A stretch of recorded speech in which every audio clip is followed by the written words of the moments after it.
Queridos companheiros de ideal espírita cristão, a Casa Espírita Fraternidade agradece a todos pela sua atenção conosco. E vamos, nesse momento, fazer as irradiações.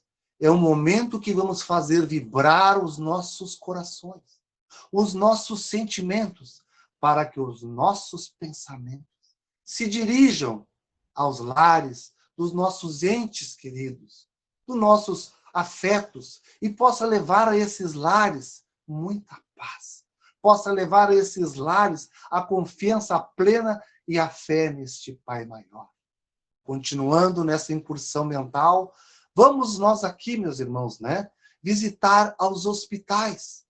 Nesse período, desse tempo de pandemia, sejam todos os hospitais da nossa cidade, do nosso estado, do nosso país, do mundo inteiro, sejam todos eles, meus irmãos, fortalecidos e amparados e assistidos pelo mundo espirituais, de médicos espirituais, na atenção com os médicos de plano físico, com os profissionais da saúde que se dedicam de forma abnegada em favor da vida desses irmãos.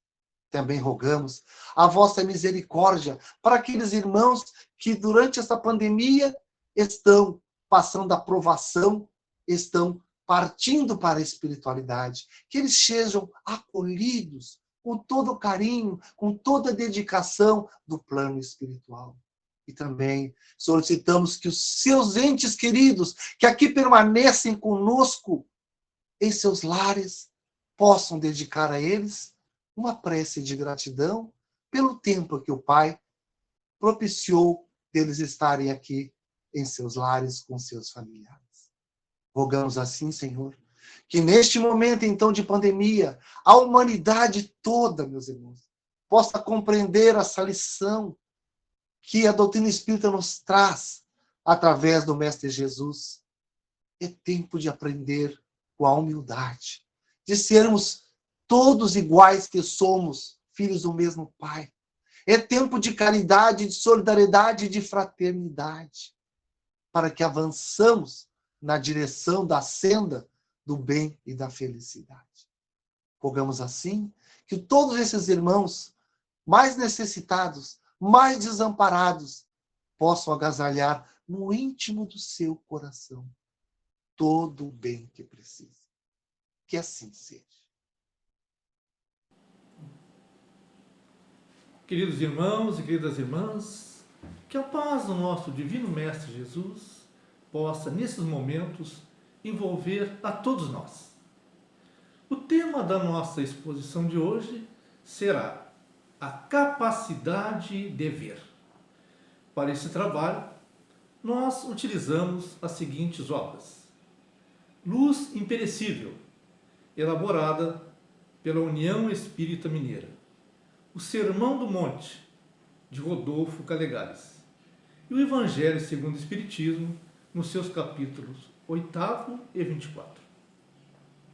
O discípulo Mateus registrou, no capítulo 18, versículo 9 do seu Evangelho, ele registrou as seguintes palavras do Mestre Jesus: Se o teu olho te escandalizar, arranca-o e atira-o para bem longe de ti.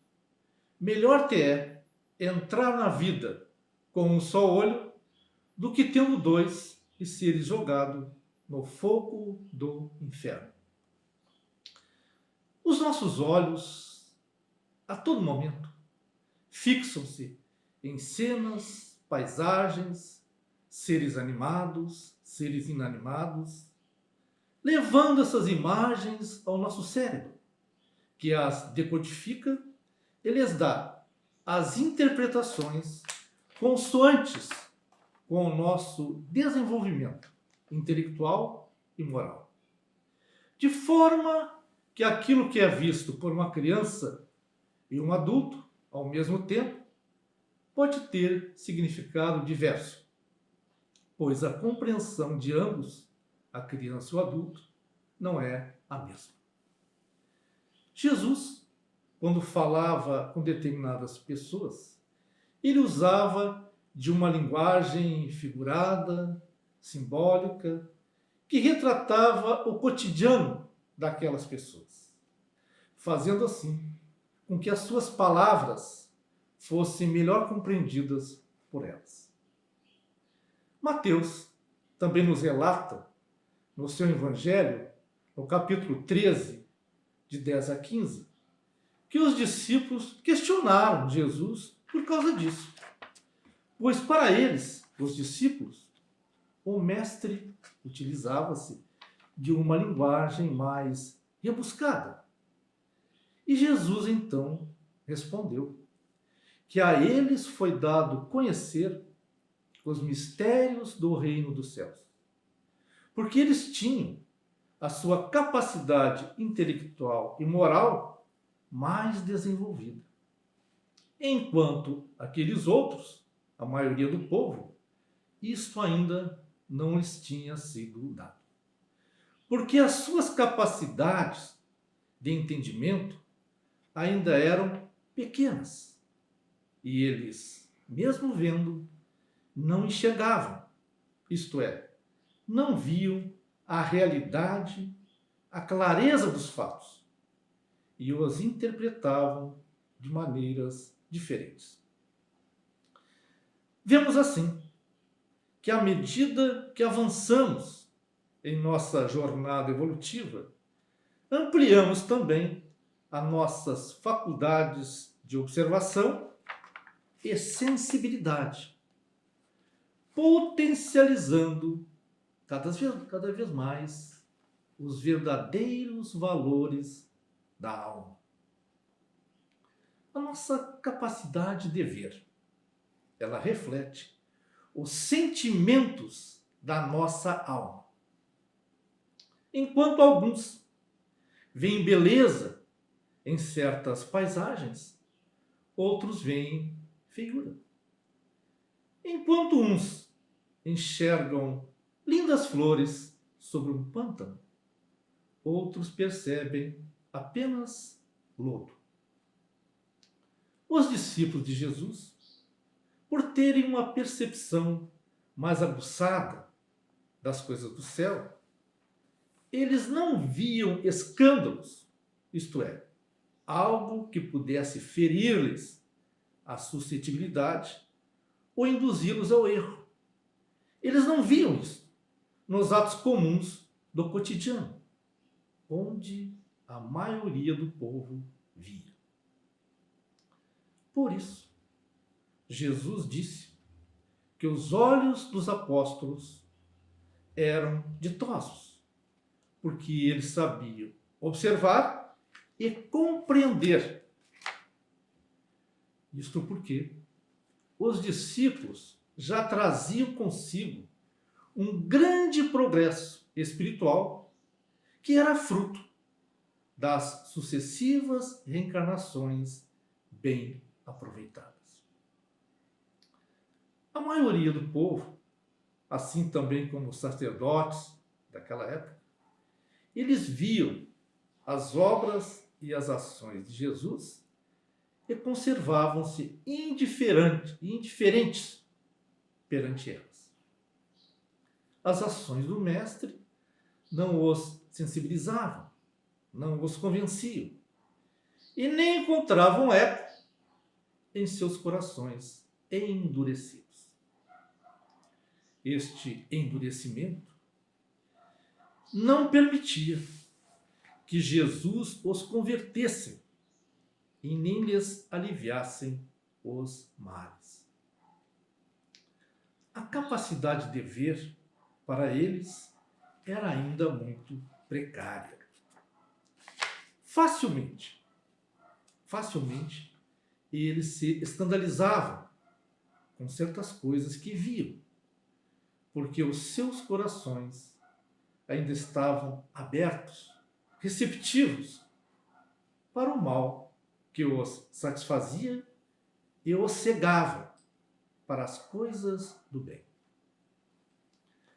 Aquele povo vivia na infância moral da humanidade e também trazia resquícios da lei de Talião, e representava uma dura retaliação a um crime cometido ou uma punição severa que causasse sofrimento igual ao mal cometido. Por isso, Jesus utilizava-se, às vezes, de uma linguagem forte para que eles fossem tocados, sensibilizados. E a expressão de Jesus, que dizia para arrancar o olho e atirá-lo para longe, se o olho fosse motivo de escândalo, era mesmo uma expressão muito forte, chocante.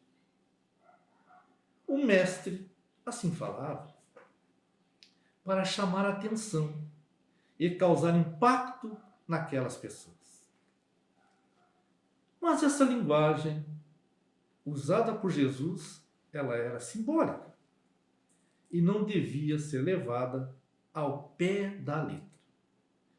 Porque, se assim fosse, isto não seria justo, pois várias pessoas poderiam presenciar o mesmo fato ou a mesma cena, e umas se escandalizariam e outras não.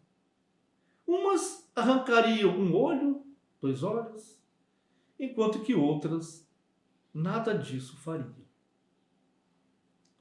Mas nós sabemos que Jesus era justo e sábio. A expressão do mestre, ela tinha um outro significado.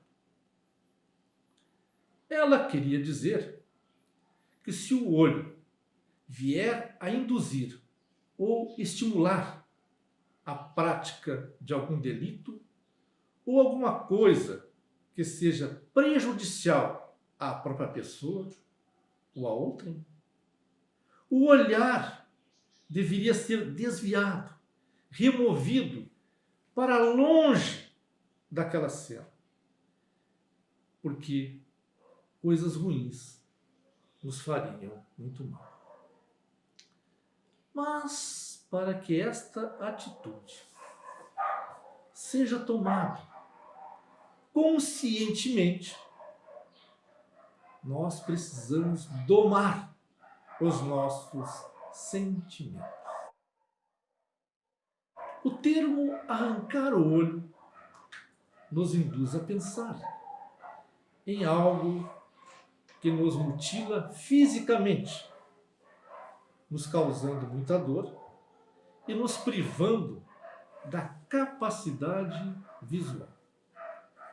Seria uma atitude drástica para nos livrar daquilo que julgamos estar nos prejudicando. Assim, se nós eliminarmos as sombras da nossa alma, despojando-nos dos vícios, da maldade, do egoísmo, de uma maneira consciente, voluntária, teremos muitas dificuldades para compreender o real significativo daquilo que vemos. Nestes casos, a clareza da nossa visão, ela só será alcançada após passarmos por processos dolorosos, principalmente pelo sacrifício do ressentimento, do orgulho e do apego material. Então, para compreendermos melhor aquilo que vemos, devemos extirpar o mal que existe em nós, tornando assim o nosso coração mais leve e acessível aos ensinos de Jesus. Esse processo, ele não é rápido, ele é demorado e exige de nós muita abnegação e renúncia. Mateus, ele também registrou no seu evangelho, no capítulo 6, versículos de 22 a 23, ele também registrou as seguintes palavras do Mestre Jesus: os teus olhos são a luz do teu corpo. Se eles forem bons, todo o teu corpo será bom. Se eles forem maus, todo o teu corpo será tenebroso. Então, se os olhos refletem as qualidades ou as imperfeições, elas serão colocadas onde eles pousarem. Portanto, é de suma importância que aprendamos a ver o bem, para que o bem se manifeste e cresça dentro de nós, tornando assim a nossa vida mais bela e feliz. Constatamos assim que a nossa verdadeira capacidade de ver está intimamente ligada à higienização da nossa alma, que é levada a efeito pela qualidade dos nossos pensamentos. Jesus também asseverou que seria melhor retornar à vida espiritual com um só olho do que, tendo os dois, e ser lançado no fogo do inferno. Isto quer dizer que é melhor retornar à pátria espiritual, que é a nossa verdadeira morada, sabendo menos, isto é, sem ter nenhum acréscimo de conhecimento, do que desencarnar com equívocos acumulados. Quando o mestre fala retornar, ele claramente expressa a nossa situação de peregrinos aqui na Terra, que ela não é a nossa morada definitiva. Nós aqui estamos em um curso de aprendizado de coisas boas que nos elevarão à nossa escala evolutiva. Porém, se nós não conseguirmos assimilar bons ensinos, não deveremos contrair as moléstias do mal. É preferível sair daqui sem nenhum conhecimento a mais do que levar para o além coisas ruins. Se viermos a assimilar algo que seja contrário aos ensinos de Jesus, deveríamos jogar fora, para bem longe de nós, antes de regressarmos ao mundo espiritual. Se isto não acontecer, e os homens continuarem com seus vícios aqui na Terra, eles sofrerão consequências desagradáveis, como punição pelo seu desleixo e sua insensatez.